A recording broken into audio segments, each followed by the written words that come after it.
दोस्तों नमस्कार, कैसे हैं आप लोग। तो आज का करंट अफेयर्स हम लोग चालू करते हैं, है ना। शुरू करने से पहले आज जो बात होगी वो ग्रामीणांचल से लेकर हम लोग 4 से 10 टॉपिक ऐसे हैं जिन पे हम बातचीत करेंगे, और बातचीत करने के बाद उस टॉपिक के जो रिलेटेड क्वेश्चन हैं, चाहे वो एमसीक्यूज बेस्ड हों या रिटर्न बेस्ड हों, दोनों पे बातचीत करेंगे हम लोग। सबसे पहला टॉपिक आज का है निर्भय चेतना पहल जो है गवर्नमेंट ने अभी चालू करी है ना। और निर्भय चेतना पहल का सबसे पहली चीज क्या है कि ये लैंगिक समानता के ऊपर बेस्ड है। बात समझ में आई कि नहीं। सबसे पहला की क्या है इसमें कि लैंगिक समानता के ऊपर बेस्ड है, और लैंगिक समानता से उसको कोरिलेट मत कर लेना कि ये कौन से, अभी मैं बताऊंगा कि कौन से मंत्रालय के अंदर आता है। ये पंचायती राज मंत्रालय के मिनिस्ट्री ऑफ पंचायती राज के अंडर में आएगा, ना कि महिला एवं बाल विकास मंत्रालय। बात समझ में आई इतनी कि नहीं। यहां पर उस तरीके से मिसमैच मत कर लेना कि ये महिला एवं बाल विकास मंत्रालय के अंदर आएगा। ये इसकी जो नोडल बॉडी है, जो नोडल मंत्रालय है, वो कौन सा है? पंचायती राज मंत्रालय। निर्भय चेतना पहल का सबसे पहला फेज जो था वो आया था मार्च में। निर्भय रहो एक पहल शुरू करी गई थी, उसका ये पहला फेज है, जो क्रमबद्ध तरीके से और भी फेज आएंगे इसके। तो पहला फेज है निर्भय चेतना जो पहल है, वो अभी पहला फेज उसका इस तरीके से है। ये सारा का सारा जो एक अम्ब्रेला है वो किसके अंडर में आ रहा है? सारा निर्भय रहो। निर्भय रहो पहल क्या थी? सबसे उसमें जो चीजें थी, गवर्नमेंट का ये विजन था, जो पॉलिसी मेकर थे उनका ये मानना था कि डोमेस्टिक वायलेंस, जो घरेलू हिंसा होती है महिलाओं पर, है ना, जेंडर इनइक्वलिटी, जो महिला और पुरुष के बीच में जो मतभेद या जो भेद जिसे बोल सकते हैं, उनको लेकर गवर्नमेंट ने इस चीज को देखा। तीसरी चीज इसमें क्या है? साइबर अपराध, साइबर फ्रॉड को लेकर उनके ऊपर जागरूकता फैलाना, उसका भी इसमें प्रावधान किया गया है। निर्भय रहो पहल की बात बता रहा हूं मैं, इसका भी नियरेस्ट अभी उन्होंने चालू किया, तो उसमें बातचीत करेंगे हम। लेकिन जो निर्भय रहो पहल है उसके बैकग्राउंड को मैं समझाने की कोशिश कर रहा हूं। तो उसमें क्या था? साइबर सेफ्टी, डोमेस्टिक वायलेंस और इनइक्वालिटी, जेंडर इनइक्वालिटी के बारे में उसमें उन लोगों ने इंगित किया हुआ है। बात समझ में आई इतनी चीजें। और इस चीज को इन्होंने क्या किया है कि अभी 11 मार्च 2026 को निर्भय रहो पहल जो थी वो लॉन्च हुई थी, और ये अभी निर्भय चेतना पहल इन्होंने पहले फेज में यानी कि जून में उसको ग्राउंड पे, धरातल पर चीजों को करने का मुहिम जो है वो छेड़ रखी है। उद्देश्य क्या है मैं बता रहा हूं, लैंगिक समानता और महिला सुरक्षा को बढ़ावा देना। महिला सुरक्षा किस तरीके से प्रभावित है? गांव में भी अब चीजें, पहले दिल्ली में एक दिल्ली गवर्नमेंट ने एक इनिशिएटिव लिया था कि दिल्ली की हर गलियों में महिला सुरक्षा के लिए सीसीटीवी कैमरे लगाए जाएंगे। तो केंद्र ने भी इस चीज को इंगित किया और उन्होंने देखा, क्योंकि पॉलिसी इस तरीके से नहीं होती। अगर कोई राज्य बेहतर कर रहा है तो उस राज्य की पॉलिसी फिर सेंट्रल लेवल पर इंप्लीमेंट कैसे हो, इस चीज पे भी विचार होता है। तो ये जो विचार हुआ है उसी को देखते हुए हुआ है। तो इसमें सबसे बड़ी चीज क्या है? महिला सशक्तिकरण को जोर दिया जाएगा, महिलाओं की सुरक्षा के ऊपर जोर दिया जाएगा। और सुरक्षा के लिए क्या क्या की हो सकते हैं?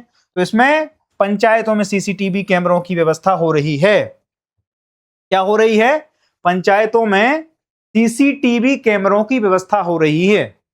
और इसमें जो सबसे बड़ा इनिशिएटिव लिया जा रहा है कि हर जिले में, केंद्र की योजना है, तो हर जिले में ब्लॉक स्तर पर कितने? ब्लॉक स्तर पर 28,500 ऐसा टास्क फोर्स जो है वो तैयार करना है। ऐसे लोगों को ट्रेंड करना है, जो लोग, जो हमारे मेल मुखिया हैं, यानी किसी गांव के जो पुरुष प्रधान हैं, उन लोगों को ट्रेंड किया जाए कि भाई आपके गांव में इन चीजों को मैं धरातल पर अमली जामा पहनाने की कोशिश करूंगा।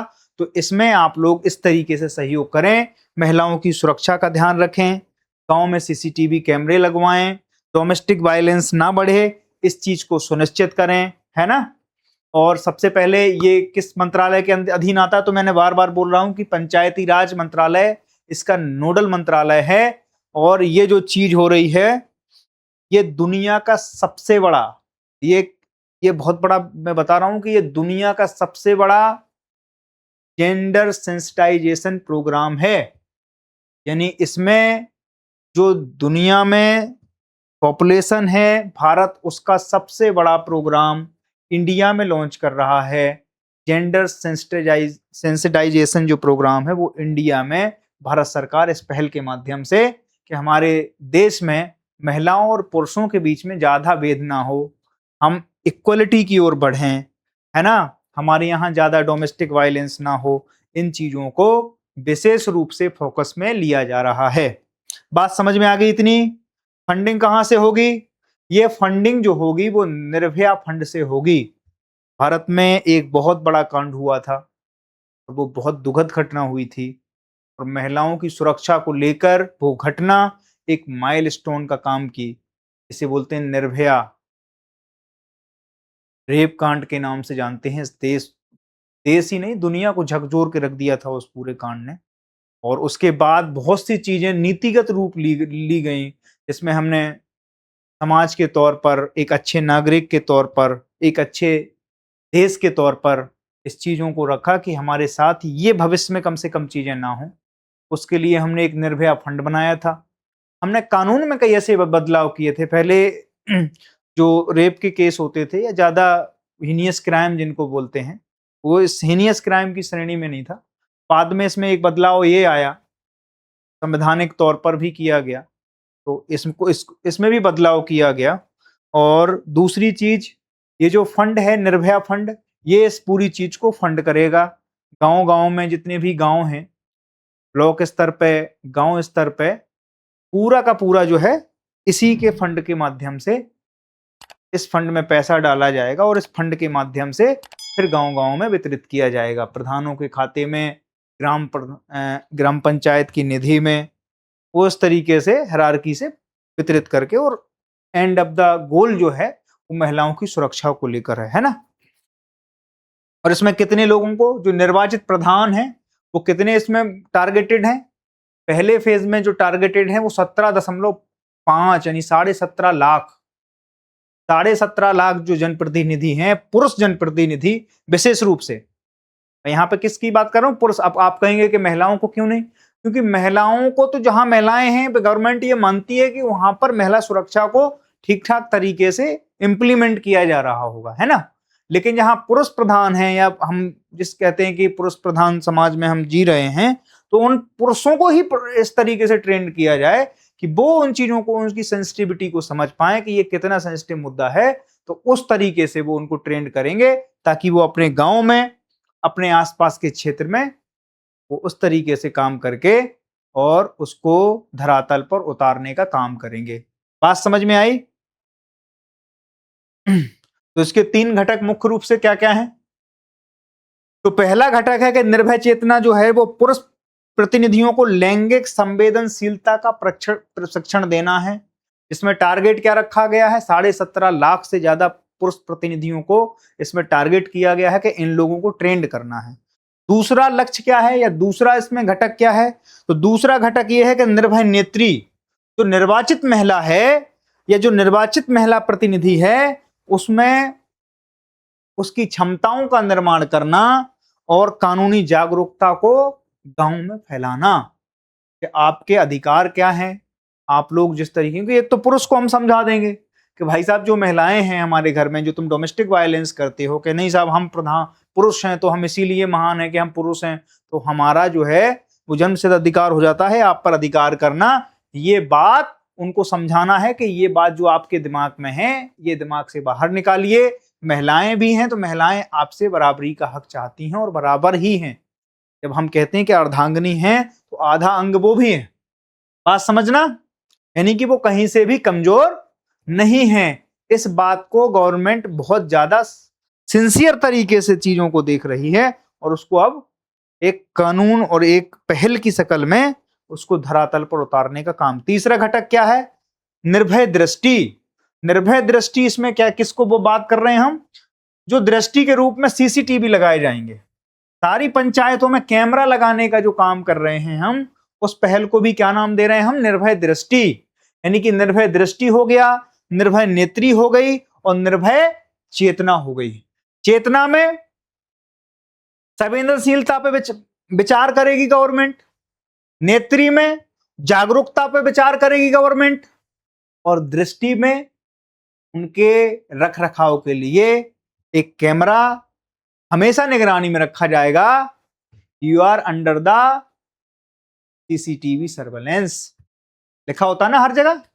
इस चीज पे विशेष ध्यान दिया जा रहा है।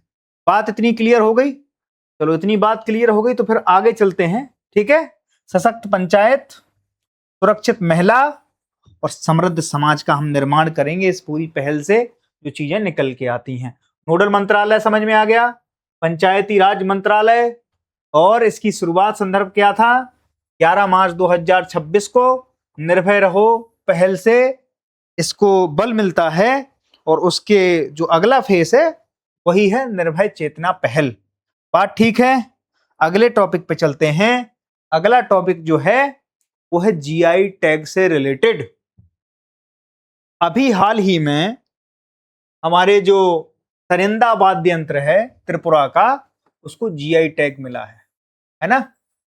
जीआई टैग बहुत ज्यादा इस समय चर्चा में है, और वो इसलिए भी है क्योंकि जीआई टैग होता क्या है सबसे पहले तो ये समझ लेते हैं। ये हर बार भी आएगा कि साहब मार्च में किसी को जीआई टैग मिल गया, फिर सितंबर में कहीं किसी को जीआई टैग मिल गया। तो जीआई टैग का जो जो बेसिक मीनिंग ये होता है कि किसी एक ऐसे भौगोलिक क्षेत्र में कोई एक ऐसी विशेष, जैसे कोई विशेष प्रक्रिया से कोई वस्तु बनाई जा रही है, कोई एक विशेष उत्पाद है जो वहां से उत्पन्न हो रहा है, तो उसको जीआई टैग बोलते हैं, भौगोलिक संकेत।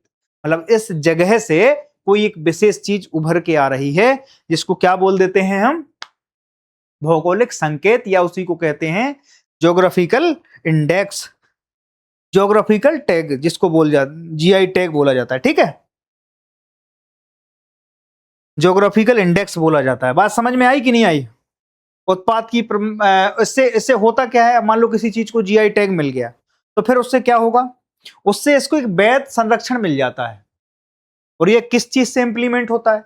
जीआई टैग का कोई कानून है जिससे, क्योंकि हर चीज जब प्रशासन उस चीज को संरक्षण देगा या उस चीज की सुरक्षा करेगा तो वो तो तब करेगा ना जब कानून में इसकी कोई बातचीत होगी। तो बिल्कुल है साहब, 1999 में एक कानून बनाया गया था जिस कानून का नाम था वस्तुओं का भौगोलिक संकेत पंजीकरण और संरक्षण। वस्तुओं के भौगोलिक संकेत पंजीकरण और संरक्षण अधिनियम 1999। यहां से इस चीज को बल मिल जाता है और वहां से प्रशासनिक जो हमें सपोर्ट चाहिए होता है वो उस कानून से मिलता है 1999 के, और वहीं से इसको संरक्षण मिलने लगता है। तो संरक्षण का क्या है और ये कब से हो रहा है भारत का? आप लोगों को एक बेसिक जानकारी में देना चाह रहा हूं कि भारत का जो पहला जीआई टैग मिला वो किसे मिला? वो मिला था दार्जिलिंग की चाय को, क्योंकि इलीट क्लास में बड़ी चर्चा थी और उसकी रोचक कहानी है ना। इलीट क्लास में बड़ी चर्चा थी, जो लुटियंस जोन बोलते हैं हम देश का। तो लुटियंस जोन में सुबह सुबह कोई उठा हुआ नेता, उसने चाय की चुस्की ली और उसको वो मंत्रालय मिल गया। बोले यार एक काम करते हैं, शुरुआत यहीं से कर देते हैं। शुरू सुबह हुआ, बोले चाय पीनी है, चाय से बोले इसको, इसी चाय को ही हम जीआई टैग देते हैं। नेताजी को चाय अच्छी लग गई होगी, उससे उन्होंने, नेताजी ने उसको जीआई टैग प्रदान कर दिया। तो पहला जो जीआई टैग मिला इस देश में वो दार्जिलिंग की चाय को मिला। ये बेसिक उसके पीछे की स्टोरी में तुम्हें बताने की कोशिश कर रहा हूँ। ये फैक्ट हाँ इंपोर्टेंट है, कई जगह वनडे एग्जाम में पूछ लेते हैं, लेकिन यूपीएससी से इस तरीके को क्वेश्चन की अपेक्षा आप लोगों को कम से कम नहीं करना चाहिए। जीआई टैग का ड्यूरेशन क्या होता है? मान लो एक बार किसी को अगर जीआई टैग मिल गया तो फिर उसका ड्यूरेशन क्या होता है? तो ड्यूरेशन होता है 10 साल।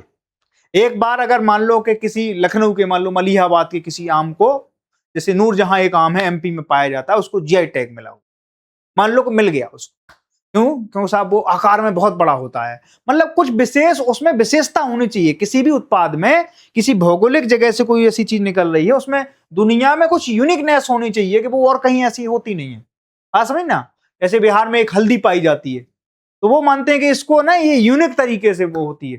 तो उस जो यूनिकनेस है उसको देखते हुए जीआई टैग का उसमें टैग दे दिया जाता है कई बार इस तरीके से। हाँ, अगर राजनीतिक ढंग से ना हो, राजनीतिक अगर वैसी वैमनस्य ना रखी जाए, तो भारत के कई हिस्सों में ऐसी चीजें पाई जाती हैं और उनको बाहर लाना, इससे क्या होता है, अब मान लो भारत ने ऐसे जीआई टैग दे दिया तो अब इसकी जो वैल्यूएशन है वो बढ़ जाती है। कई बार जैसे हम लोग किसी आम को वैल्यू जीआई टैग दे दें, वो बाहर जाएगा, फिर एक्सपोर्ट में या उसके अलग नजरिए से देखा जाएगा, है ना। एक ऑथेंटिसिटी होगी उसके पीछे कि नहीं साहब ये जीआई टैग वाला प्रोडक्ट है, ये अलग है, ये हटके है ना। उसका ड्यूरेशन कितना होता है, एक बार जिस वस्तु को जीआई टैग मिल जाता है तो फिर वो 10 सालों के लिए वैलिड होता है, ठीक है। इसके बाद क्या होता है, खत्म हो जाता नहीं होता है। उसके बाद अगर वो रिन्यूअल करा रहा है तो फिर से उसकी ऐसी ड्यूरेशन फिर 10 साल के लिए बढ़ जाएगी, ठीक है। बात समझ में आई कि नहीं आई? तो ये चीजें अभी हमने समझी। अब इसके बारे में थोड़ा सा समझ लेते हैं कि क्या नाम से ये कहां का, त्रिपुरा का पारंपरिक जो है वाद्य यंत्र है। इसको अभी जीआई टैग मिला हाल ही में, है ना। मुख्य रूप से बांस और लकड़ी से बना होता है। ये जो आकृति आप देख रहे हैं ना, ये नीचे जो है ना बांस और लकड़ी की वो आकृति ऐसी है, इस तरीके से बनाया जाता है, ये इस तरीके से। और वो जो आपने देखा होगा वो उसके पीछे ऐसे लगे रहते हैं वो, है ना। शाहरुख खान को तो देखा होगा, वो जो उस पिक्चर में बनाता है, वो ऐसे खोल देता है अपनी दोनों की दोनों बाहों को तो वो ऐसे ही बजाता है, लेकिन वो ये नहीं था, ये हमारा है, वो कहीं और से, समझ रहे हो ना। हाँ, ये इम्पोर्टेड नहीं है, ये हमारा स्वदेशी है। और ये उन जमानों से है जब देश में म्यूजिक की समझ पैदा हो रही होगी, तब इसका निर्माण किया होगा किसी बुद्धिमान आदमी ने, कॉपी नहीं करी गई होगी, समझ रहे हो ना। तो इसको जीआई टैग मिला हुआ है, क्योंकि हम उस नजरिए से नहीं देखेंगे कि ये कितना सुंदर लग रहा है, हम इस नजरिए से देखेंगे कि इसकी वैल्यू क्या हो रही होगी। और उस जगह जहां नॉर्थ ईस्ट में जैसे त्रिपुरा जैसे क्षेत्र हैं, है ना।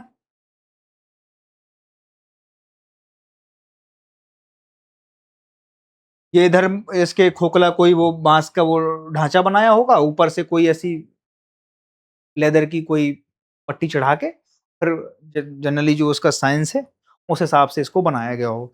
तो ये चीजें समझ में आ गई। तो ये जीआई टैग के बारे में उपलब्धि क्या है, त्रिपुरा के पारंपरिक वाद्य यंत्र सरिंदा को जीआई टैग प्रदान किया गया। विशेषता क्या है कि एक बांस की लकड़ी से बना एक तार वाला वाद्य यंत्र है। इसमें एक अंडाकार खोखला वाइब्रेंट चैम्बर होता है। और इसका महत्व क्या है कि त्रिपुरा के स्वदेशी जनजातीय समुदायों की संगीत परंपरा का अभिन्न हिस्सा है। ये इंपॉर्टेंट बात है वो दोस्त, ये जनजातीय जो स्थानीय जनजातीय लोग हैं, वहां के स्वदेशी जनजातीय लोग हैं, उन समुदायों की संगीत परंपरा का ये अभिन्न हिस्सा है। उनके यहाँ बॉक्स वॉक्स नहीं रखे जाते हैं, डीजे ये नहीं है उनके यहाँ। उनके यहाँ पार्टी करने के ये बहुत अच्छे माध्यम है। समझ में आ गई बातचीत? आगे चलते हैं, है ना। बैगई नदी प्रदूषण विवाद। तो बैगई नदी का भैया प्रदूषण विवाद क्या है, तो इसका प्रदूषण विवाद अभी चालू हुआ।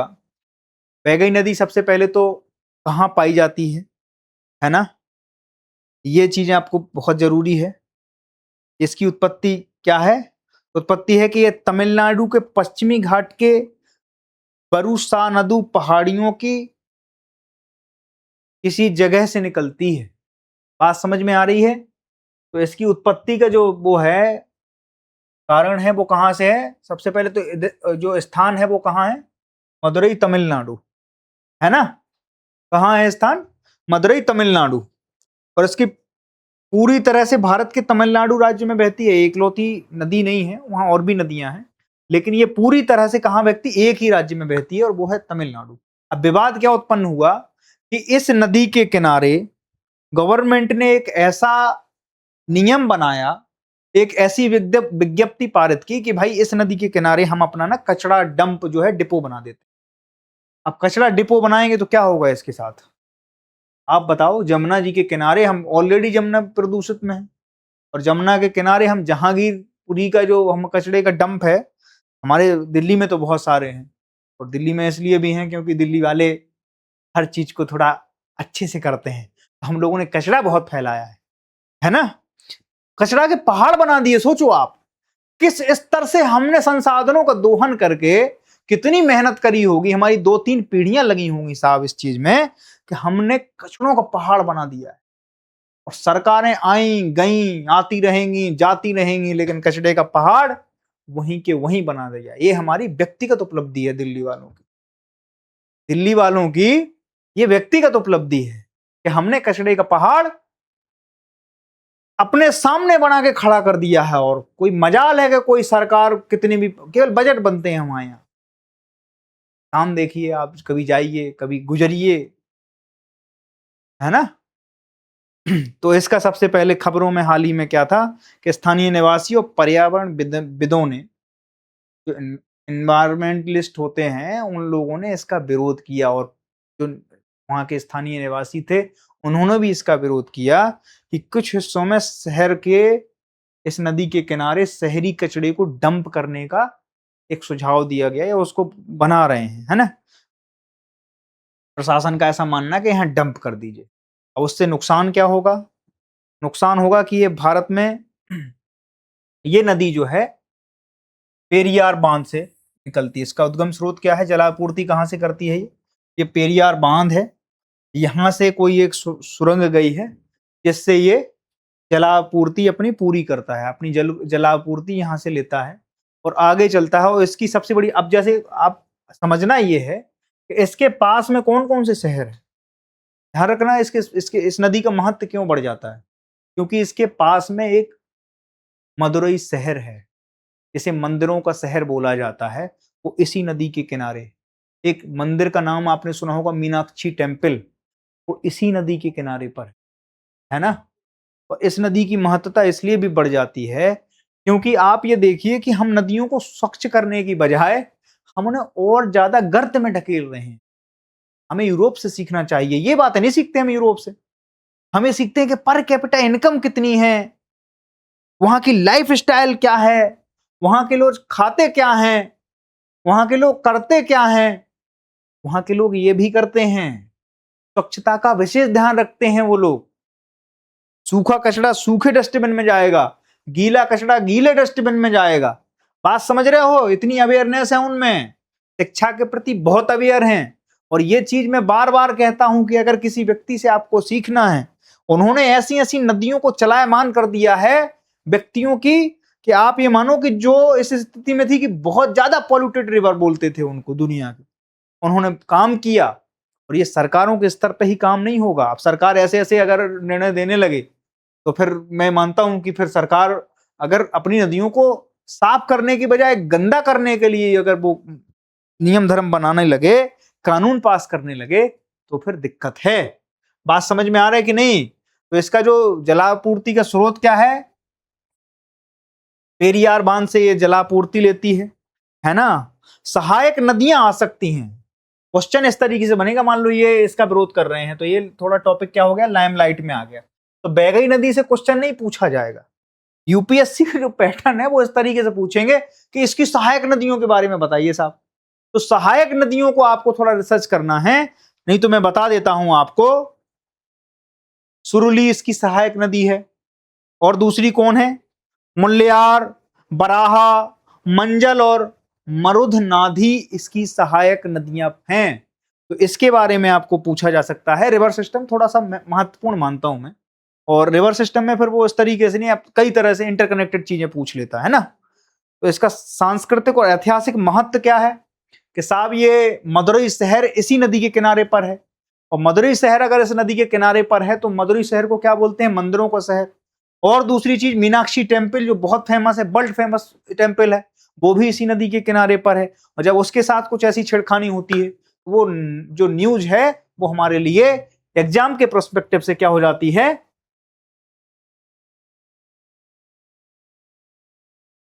महत्वपूर्ण हो जाती है।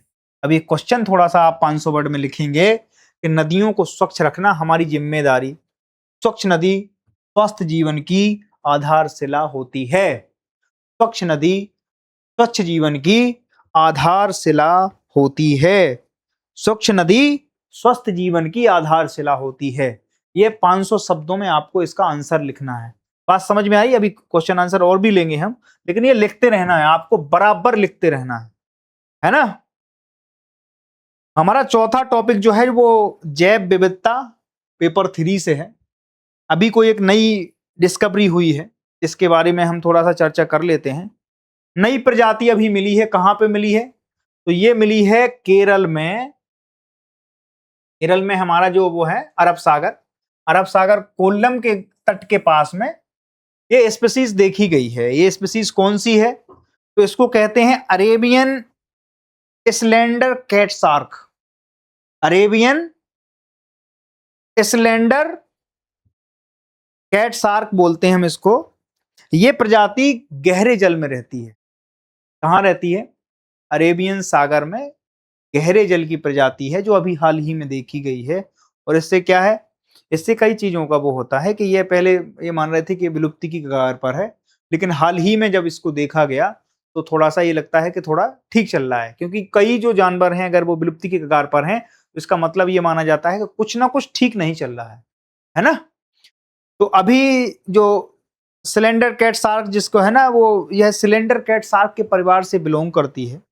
यह गहरे समुद्र में रहने वाला जीव है, और गहरे समुद्र में रहने वाला जीव होगा तो उसके अंदर क्या खूबियां होंगी? यह है जैसे कोई अंधेरा भी है ना तो वहां भी शिकार करने में सक्षम होती है। बात समझ में आई? इसका जो वैज्ञानिक नाम है वो वैज्ञानिक, इसका हैबिटेट क्या है? अरब सागर का गहरा पानी है। इसका मतलब रहने का जो स्थान है वो कहां पर है? अरब सागर का जो गहरा पानी है। इसका शरीर जो है वो लंबा होता है, बेलनाकार होता है। इसमें देख रहे होगे आप, ये जो मछली है कैट शार्क जिसे बोलते हैं, है ना, ये कैसी है? एक तो लंबी है, दूसरी बेलनाकार है। आप इसकी वो देखिए, बेलनाकार आकार में होगी और लंबी होगी, है ना।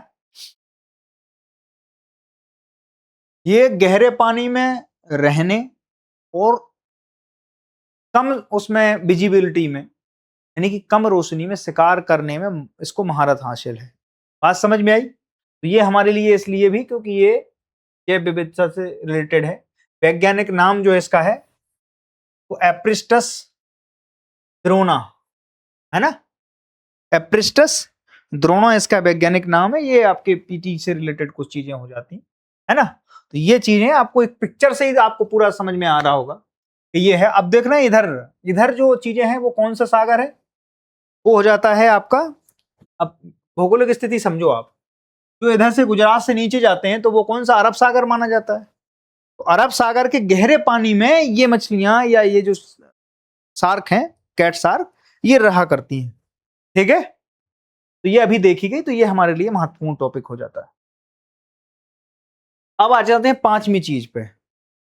भारतीय अर्थव्यवस्था से रिलेटेड है ये, और ये पेपर 3 का हमारा क्वेश्चन बनेगा। यहां से 3 का टॉपिक भी है, तो हम इशू बेस्ड चीजों पे ज्यादा ध्यान देंगे, है ना।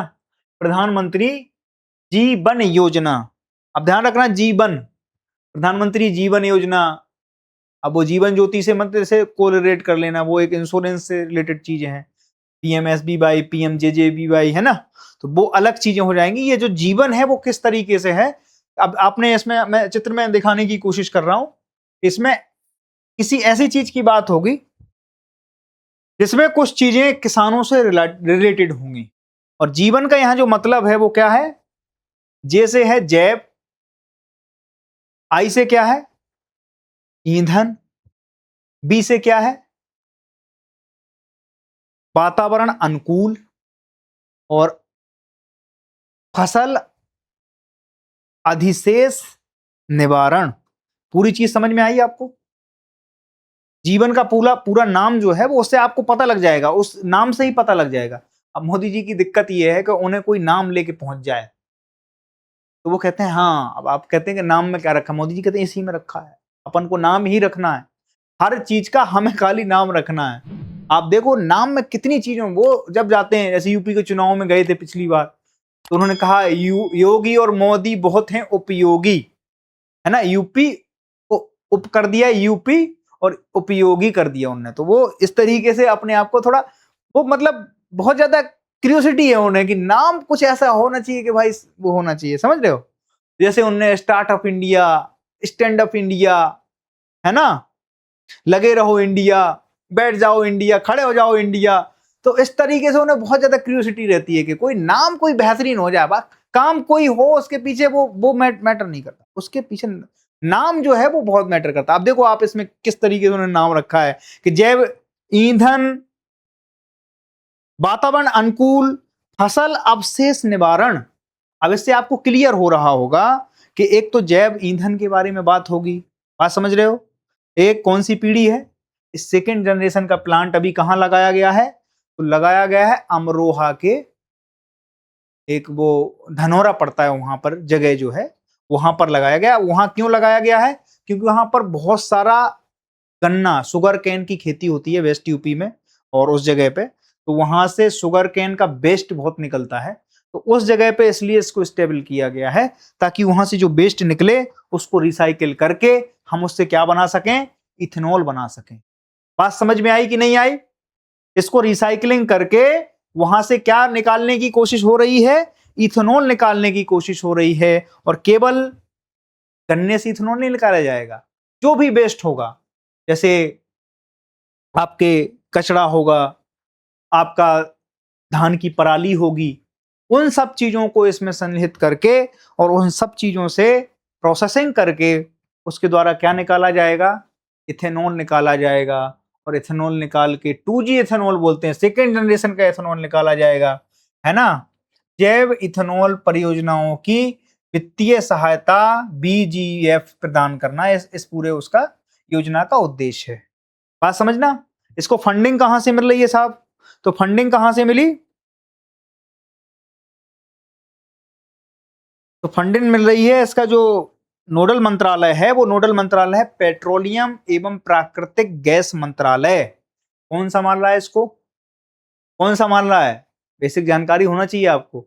इसको संभालते हैं हमारे हरदीप सिंह पुरी जी, और साथ में जो हमारे इसके पेट्रोलियम मिनिस्टर हैं, और कुछ कुछ भाग इसका इसमें भी जाता है, नितिन गडकरी साहब जो हैं वो कई बार इसमें इन्वॉल्व हो जाते हैं, और उनके जो करीबी लोग हैं का नाम भी आता है। अब देखो किसी पे आप, आप किसी पे लगा सकते हो, ब्लेम लगा सकते हो, लेकिन मैं इस चीज को नहीं मानता हूँ। मैं मानता हूँ कि देश की प्रगति के लिए कोई अच्छे काम कर रहे हैं, और नितिन साहब की मेरे नज़र में बहुत ज़्यादा इज्जत है, बहुत अच्छा काम करते हैं, बहुत अच्छा नॉलेजेबल पर्सन है।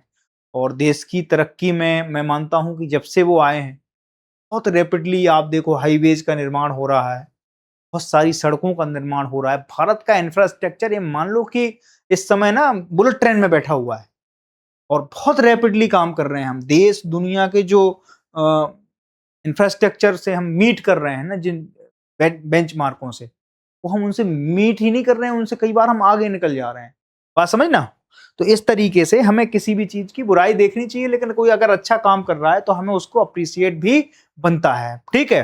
तो इसका क्या है, कौन सा मंत्रालय है, नोडल मंत्रालय इसका पेट्रोलियम और प्राकृतिक गैस मंत्रालय इसका नोडल बॉडी है, जिसके द्वारा ये ऑपरेट होगी। दूसरी चीज है कि इसके कार्यान्वयन एजेंसी क्या है, मंत्रालय के अंतर्गत एक सेंटर फॉर हाइड्रो टेक्नोलॉजी, ये इसको पूरी की पूरी क्या करेगी, गवर्न करेगी। गवर्न बॉडी क्या है इसकी, CHT, centre for high technology, ठीक है, इसको गवर्न करेगी। और इसका क्या है, सामाजिक आर्थिक महत्व क्या है और प्रभाव क्या है।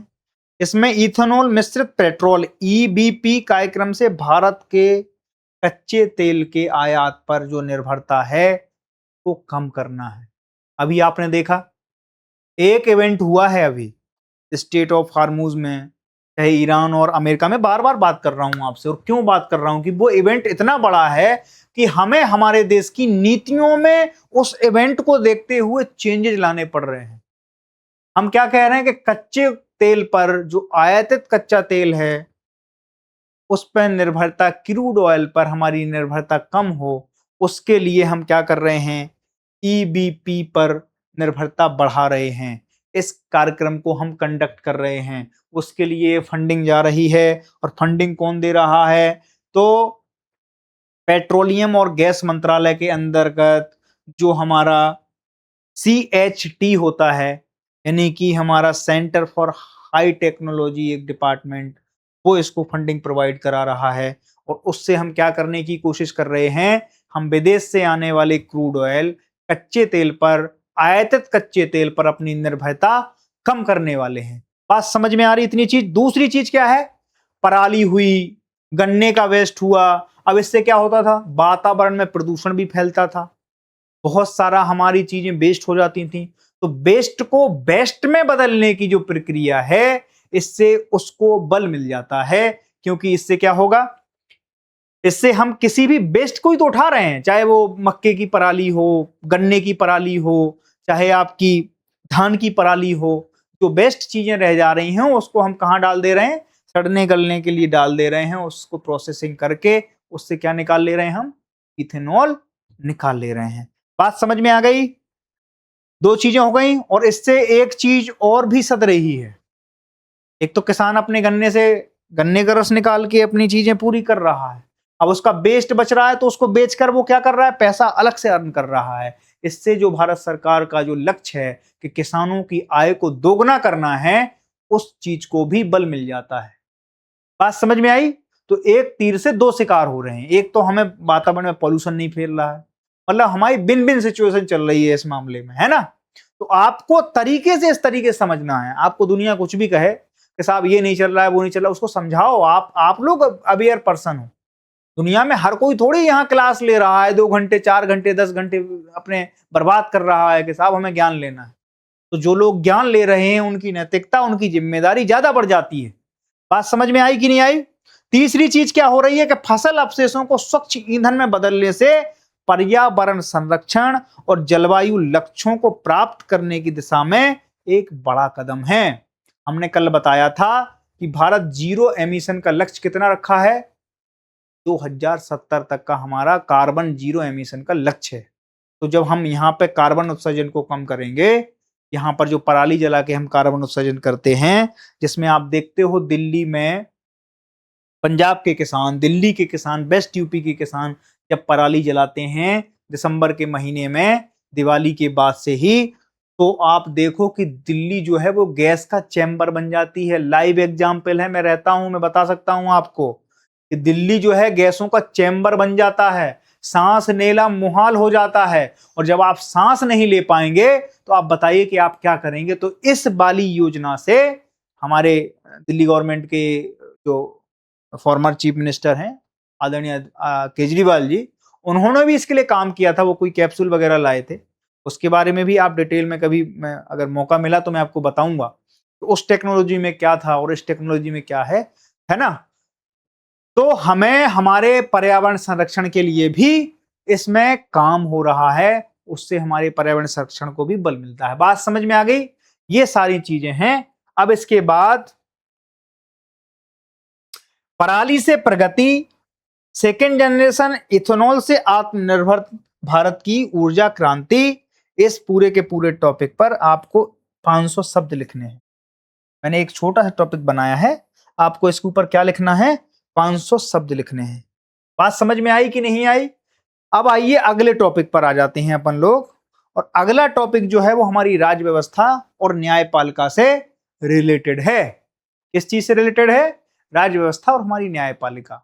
और ये पेपर नंबर कौन सा है, तो ये सेकंड पेपर में आता है, जनरल नॉलेज के यूपीएससी में सेकंड पेपर में इसकी व्याख्या होती है और उसी में अपन को देखना है।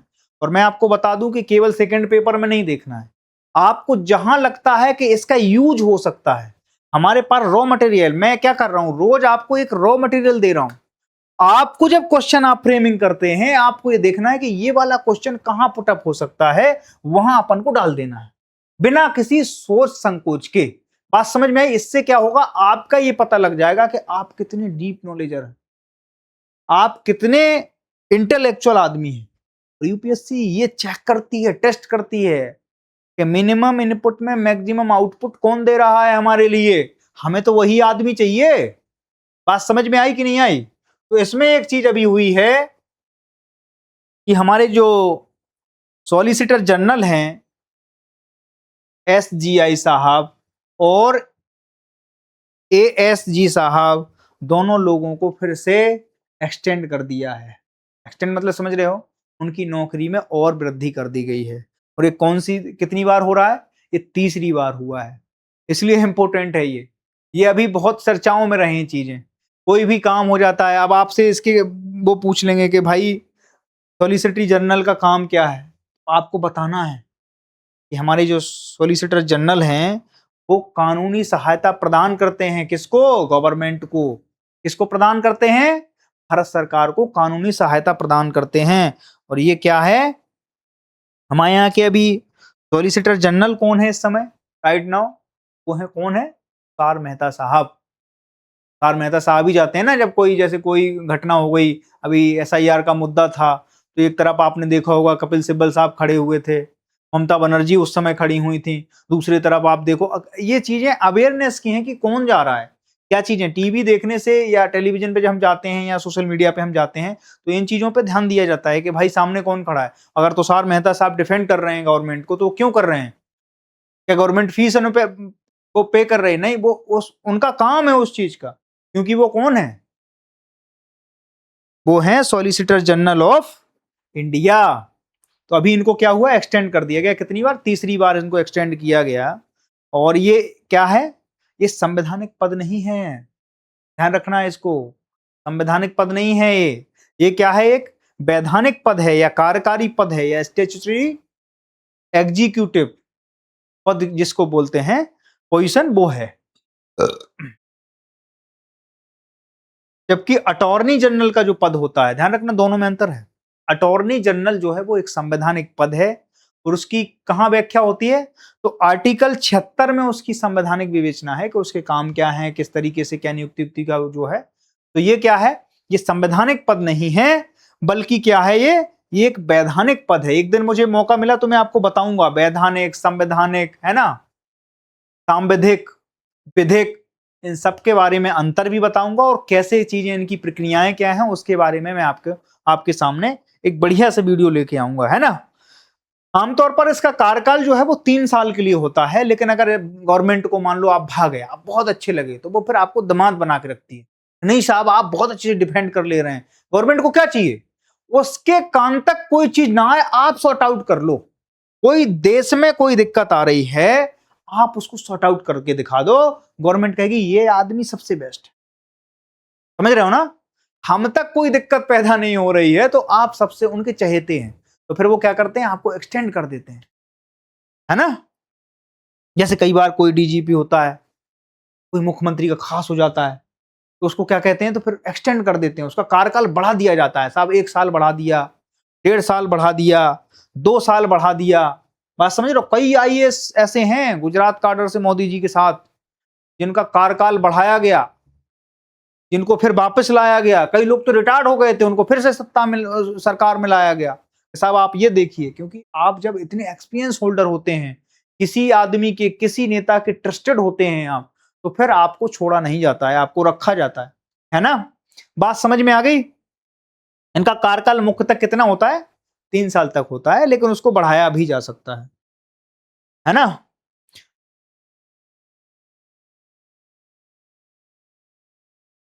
पुनर्नियुक्त भी कर सकते हैं आप, जैसे कि नियुक्ति हो गई एक बार, फिर से नियुक्ति कर सकते हैं, तो वो सरकारों के हाथ में है। आप सीधी बात है, एक कठपुतली है जो कोई अगर नचाना चाहे नाचेंगे आप। बात समझ लो। इनके लिए योग्यता क्या है? तो इनके लिए योग्यता में सबसे बड़ी बात है कि भाई आप कानून के जानकार हो, विशेषज्ञ हो कानून के, है ना। कानून के क्या हो?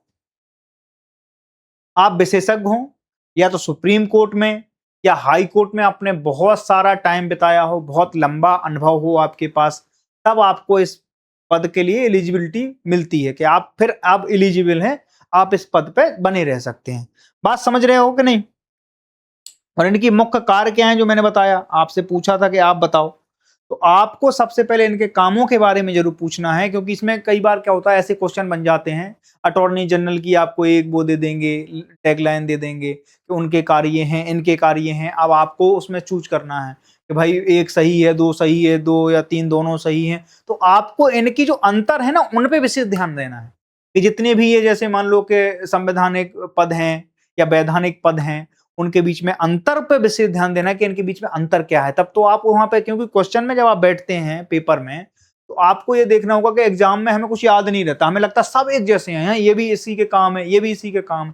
तो जब आप अंतर स्पष्ट कर देते हैं, अपने नोट्स को इस तरीके से डिफाइन करते हैं कि उसमें आपको समझ में आ जाता है कि हाँ अंतर तो हमें पता है कि ये चीजें हैं, और उससे आप क्वेश्चन को क्या होते हैं उसकी फ्रिक्वेंसी पकड़ लेते हैं और फिर आप उसको पुटअप करते हैं, तो आप ये मान लो कि सफल होने के आपके चांस संभवतः जो जनरल आप कर रहे हैं उससे ज्यादा बढ़ जाते हैं। तो यूपीएससी में केवल आजकल वो नहीं है कि आप केवल ऐसे चले चलें तो चल नहीं, आपको ब्रॉड माइंडेड तरीके से चीजें करनी है, अपनी प्रिपरेशन को करना है, उस तरीके से चीजें हो जाएंगी। बात ठीक है। तो इनका सबसे बड़ा काम क्या है? तो इनकी मुख्य जिम्मेदारियां और मुख्य कार्य इस तरीके से हैं कि भारत सरकार से संबंधित महत्वपूर्ण मामलों में सुप्रीम कोर्ट या विभिन्न उच्च न्यायालयों में सरकार का प्रतिनिधित्व करते हैं, सरकार की बात पहुंचाने का काम करते हैं। बात समझ रहे हो? तो इनका मुख्य काम क्या है? का नाम से हमारे जो एसजीआई साहब हैं, उनका काम क्या है? उनका काम मुख्य रूप से यही है कि वो सरकार की जो है ना पक्ष रखते हैं, चाहे उच्च न्यायालय हो, सर्वोच्च न्यायालय हो, वहां पर राष्ट्रपति या कानून मंत्रालय द्वारा सौंपे गए जटिल कानून मामलों पर भारत सरकार को परामर्श भी देते हैं। मतलब कोई अगर ऐसा पैंच फंस रहा है संसद में, कुछ ऐसी चीजें उसकी जो जटिल प्रक्रियाएं हैं वो समझ में अगर नहीं आ रही हैं, तो ये भारत सरकार को, राष्ट्रपति को या वो कानून मंत्रालय को अपनी सलाह भी देते हैं। आप ये समझिए कि हम आपके जो हैं शुभचिंतक हैं, इस तरीके से कर सकते हैं साहब आप इस चीज को। बात समझे? तो दो दो चीजें अपन ने समझ ली। पहला क्या कि ये डिफेंड करेंगे गवर्नमेंट को कहां कहां, सुप्रीम कोर्ट और हाई कोर्ट में, जहां जहां गवर्नमेंट फंस रही होगी, जिन जिन मामलों पे फंस रही होगी, तो इन्हें जाना है। चाहे एसआईआर के मुद्दे पे फंसे, चाहे पेपर लीक के माध्यम से फंसे, तो गवर्नमेंट को डिफेंड करेंगे कि साहब नहीं नहीं ऐसी चीजें नहीं है, ऐसा नहीं हुआ था, पेपर लीक नहीं हुआ था, ये तो विपक्ष की चाल है। कुछ भी कहें, मतलब ये मैं मजाक के तौर पे बात कर रहा हूं, लेकिन इनका काम यही है कि ये गवर्नमेंट को डिफेंड करेंगे। दूसरा काम क्या है कि ये राष्ट्रपति या कानून मंत्रालय को, जहां कानून में जटिलताएं समझ में आ रही हैं, नहीं समझ में आ रहा है, नेताओं को तो वैसे भी कोई चीज समझ में नहीं आती है, हमारे देश में बहुत ज्यादा पढ़े लिखे नेताओं की भर्ती कम होती है, क्योंकि वहां पर कोई एलिजिबिलिटी टेस्ट हम अभी तक नहीं लगा पाए हैं। तो वहां पर हम ये मान के चलते हैं कि नहीं साहब कुछ आ गए, अच्छी बात, वो उनकी व्यक्तिगत मेहनत है, बाकी सिस्टम के तौर पर हमने कोई ऐसी व्यवस्था नहीं कर रखी है कि ये आदमी रिप्रेजेंट करेगा देश को, तो इसकी मिनिमम या न्यूनतम योग्यता क्या होनी चाहिए। बात समझ में आ रही है आपके? तो दो चीजें हो गई। तीसरी चीज इसमें है कि अटॉर्नी जनरल को उनके कार्य में सहायता भी करेगा। अटॉर्नी जनरल एक संवैधानिक पद है, और संवैधानिक पद कहां से है? वो आर्टिकल 76 से। तो उनको ये सहायता प्रदान करेंगे, किस चीज के लिए? उनके कार्यों के लिए। बात समझ में आई? तो इनके मुख्य कार्य, मुख्यतः 3-4 कार्य हमने तुम्हें गिना दिए हैं, तो वो चीजें आपको थोड़ा सा ध्यान में रखनी है। बात समझ में आ गई? तो ये क्यों अभी महत्वपूर्ण है? एक तो ये बॉडी है पूरी, ये सांविधिक बॉडी है, ठीक है, संवैधानिक बॉडी नहीं है ये कौन सी बॉडी है? ये वैधानिक और कार्यकारी बॉडी है, ठीक है। तो इसकी पूरा स्ट्रक्चर अपन को समझना है। दूसरी चीज, ये इनके काम क्या है वो समझना है। ये महत्वपूर्ण क्यों हो जाता है? क्योंकि गवर्नमेंट ने इनके कार्यकाल को और एक्सटेंड कर दिया है तीसरी बार। जब कोई इतना लाडला हो जाता है गवर्नमेंट का, तो यूपीएससी के लिए वो महत्वपूर्ण हो जाता है। अब यूपीएससी ये नहीं पूछेगी कि वो लाडले क्यों थे, यूपीएससी इस बॉडी के बारे में, इसके स्ट्रक्चर के बारे में, इसके कार्य के बारे में आपसे पूछ लेगी, और बगैर में अटॉर्नी जनरल का एक कोड डाल देगी कि साहब इसमें आप डिफरेंट क्या था, या इसके कार्य ये हैं, उसमें एक गलत भी होगा, तो वो अपन को वो जो माइनर मिस्टेक है वो नहीं करना है, इन सबके डिफरेंशिएट करके रखना है पहले से। बात समझ में आई? तो इसका क्वेश्चन क्या है जो हम आपसे बता रहे हैं, इसके ऊपर आपको 500 शब्द लिखने हैं कि सॉलिसिटर जनरल और एएसजी सरकार के प्रमुख विधिक सहयोगी और न्यायिक प्रणाली के महत्वपूर्ण स्तंभ हैं। तो इन सारी बातों को उसमें आप डाल सकते हो, और उसमें आप डाल सकते हो कि इनकी क्या भूमिकाएं हैं, इनके क्या कार्य हैं, इनकी बॉडी में क्या क्या चीजें होती हैं, इनका कार्यकाल, उस सारी चीजों को फ्रेम करके आप डाल सकते हो, और फिर इसका आप आंसर बना सकते हो 500 शब्दों में। बात समझ में आ गई कि नहीं आ गई? आप चलते हैं क्वेश्चन की तरफ। आज का जो महत्वपूर्ण सेगमेंट है जो मैंने तुम्हें पढ़ाया है, उसमें से मैं आपसे कुछ पूछ लेता हूं, ताकि आपको भी लगे कि हाँ सर ने कुछ पढ़ाया है और आपको क्या क्या चीजें आ रही हैं। वो मैं चाहता हूं कि आप तक चीजें कितनी पहुंची हैं, वो अब आप हमें अपना आउटपुट देने की कृपा करिएगा, है ना। तो निर्भय चेतना पहल के संदर्भ में निम्नलिखित कथनों पर विचार कीजिए। तो पहला कथन क्या है कि यह देश भर की पंचायती राज संस्थाओं में निर्वाचित महिला प्रतिनिधियों के कानून सशक्तिकरण के लिए शुरू की गई एक राष्ट्रीय पहल है। मैंने बताया था, आपको याद होगा, फिर मैं आ रहा हूं उसके आंसर पे भी आऊंगा।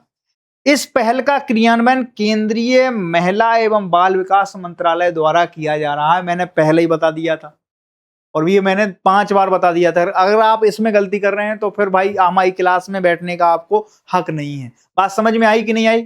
तीसरी चीज आपको मैंने बताई थी कि इसे पूरी तरह से निर्भया फंड के अंतर्गत वित्त पोषित किया गया है। अब आप बताइए, इसमें से क्वेश्चन वो जो पूछ रहा है, ये तो उसने अपनी वो दे दी, उसने 3 कोड दे दिए कि आपको ये चीजें हैं, ये लाइनें लिख दी उसने। अब वो कह रहा है कि उपरोक्त कथनों में से कौन सा सही है? केवल 1 और 2, केवल 3, केवल 2 और 3, या 1, 2 और 3? तो आप बताइए इनमें से सही कौन सा है? आपको पता है, आप जानते हैं सारी चीजें। बात ठीक है? आगे चलते हैं दूसरे क्वेश्चन पे इसी के। कि हाल ही में समाचारों में रही निर्भय रहो मुहिम के त्रिआयाम दृष्टिकोण पर निम्नलिखित में से कौन सा शामिल नहीं है? मैंने तीनों आयाम आपको बताए अभी। इस तरीके से पूछता है यूपीएससी, स्टेट पीसीएस, उनका स्टैंडर्ड यही है। निर्भय नेत्री, निर्भय चेतना, निर्भय दृष्टि और निर्भय वाहिनी। आप समझे कि नहीं समझे? तो बालको इसका उत्तर देना है। इसका सही उत्तर क्या है वो आपको पता है और मैंने दे भी रखा है ना? इसमें केवल 3 सही है। और क्यों सही है? क्योंकि वो दोनों को मिक्सअप कर रहा है ऊपर नीचे। अब यही तो है आपके साइकोलॉजिकल वॉरफेयर, कि आपको किस तरीके से आपसे पूछा जा रहा है वो आपको देना। कई बार हमें क्वेश्चन आता है पर हम दे नहीं पाते हैं, ठीक है? इसमें भी आप देख लो, निर्भय नेत्री है, इसके घटक के बारे में बताया, निर्भय चेतना है, निर्भय दृष्टि हो, निर्भय वाहिनी है। तो निर्भय वाहिनी इस पूरे के पूरे इंसिडेंट में नहीं है, तो इसका उत्तर क्या हो जाएगा? निर्भय वाहिनी। वो कह रहा है इसमें से कौन सा घटक नहीं है? तो निर्भय वाहिनी नहीं था। मैंने पहले बताया था निर्भय दृष्टि क्या है? सीसीटीवी। निर्भय चेतना क्या है और निर्भय नेत्री क्या है? निर्भय नेत्री में कोई महिला होंगी जिनको महिला सशक्तिकरण के बारे में ट्रेंड किया जा रहा होगा। निर्भय चेतना क्या है? तो पुरुषों के लिए एक योजना चला रही है गवर्नमेंट कि उनको ट्रेंड किया जाएगा। 28 साढ़े 28 हजार ऐसे वर्कफोर्स टास्क फोर्स तैयार करे जाएंगे ब्लॉक स्तर और डिस्ट्रिक्ट स्तर पे, जिसमें ये बताया जाएगा कि आपको इन 17.5 लाख लोगों को ट्रेंड करना है जो ग्राम प्रधान हैं इस देश के। तो ये एक स्टेट की नहीं बल्कि सेंटर की योजना है। तो ये राष्ट्रीय योजना है। बात समझ में आई? ठीक है, अगला क्वेश्चन और देख लीजिए आप, तीसरा। हाल ही के समाचारों में देखी गई एप्रिस्टस द्रोण के संदर्भ में निम्नलिखित में से विचार कीजिए। तो एप्रिस्टस ड्रोना बोला है उसने, द्रोण बोला है। ये क्या था? उसका वैज्ञानिक नाम था। कौन सी चीज थी वो? ये ऐसे कंफ्यूज करेंगे आपको। आपको वो ये नहीं पूछेंगे कि कैट शार्क क्या थी। वो क्या पूछेंगे? यह मुख्य रूप से मन्नार की खाड़ी उथले पानी में पारिस्थितिक तंत्र में पाई जाने वाली कैट शार्क की एक नई प्रजाति है। गहरे समुद्र में रहने के कारण यह जीव कम रोशनी में भी देखने और शिकार करने के लिए अनुकूल परिस्थितियां पैदा कर लेती है। अब आपसे क्या पूछा जा रहा है, आप ध्यान से सुनिए। तो उपरोक्त कथनों में से कौन सा सही है? केवल 1, केवल 2, 1 और 2 दोनों, ना तो 1 और ना 2। तो इसमें से क्या नहीं है? कौन सा सही है वो ये पूछ रहा है। तो इसमें सही कौन सा है? केवल 2। केवल 1 क्यों नहीं है? क्योंकि उथले पानी में पारिस्थितिकी तंत्र में नहीं पाया जाता। मैंने बताया था बार बार कि वो गहरे पानी में पाई जाती है, ठीक है? और ये कोई नई प्रजाति नहीं है, ये सदियों से प्रजाति है, अभी देखी गई बस। बात समझ में आई इतनी चीज? तो 2 चीजें हो गई। अब तीसरी जो चौथा क्वेश्चन है वो है प्रधानमंत्री जीवन, PMGBAN योजना के संदर्भ में निम्नलिखित कथनों पर विचार कीजिए। इस योजना का मुख्य उद्देश्य देश में पहली पीढ़ी के इथेनॉल, ये गलत हो जाएगा। मैंने क्या बोल रहा था? सेकेंड जनरेशन, दूसरी पीढ़ी के इथेनॉल उत्पादन के लिए वाणिज्यिक परियोजना को वित्तीय सहायता प्रदान करना इसका उद्देश्य था। जो पीएम जीवन योजना है, समझ रहे हो ना? उसका अर्थ भी था। यह योजना केंद्रीय कृषि एवं किसान कल्याण मंत्रालय ना, मैंने क्या बताया था? केंद्रीय पेट्रोलियम और, ठीक है, मैंने कुछ ऐसी चीजें बताई थी ना आपको।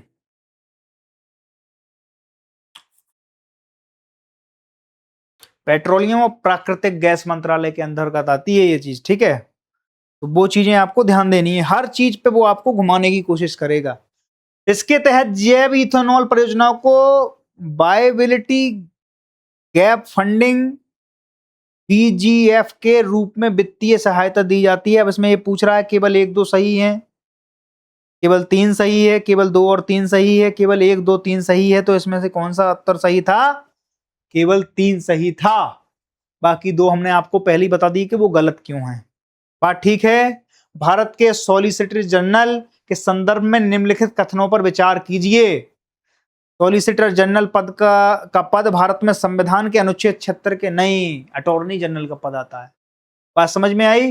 ये घुमा दिया उसने, हमने कहा था अंतर स्पष्ट रहना चाहिए आपको। वह देश का दूसरा सबसे बड़ा कानून अधिकारी होता है जो महान्यायवादी को उसके कर्तव्यों के निर्वहन में सहायता प्रदान करता है। और सॉलिसिटर जनरल की नियुक्ति राष्ट्रपति द्वारा सीधे भारत के मुख्य न्यायाधीश की सलाह पर की जाती है। तो इसमें से कौन सा कर्तव्य सही है? तो इसमें से कथन केवल 2 सही है। इसमें से भारत के मुख्य न्यायाधीश की सलाह पर नहीं करती है गवर्नमेंट उसकी नियुक्ति। हमने क्या बताया था? आपको किससे लड़ना है? आपको हमेशा गवर्नमेंट को डिफेंड करना है।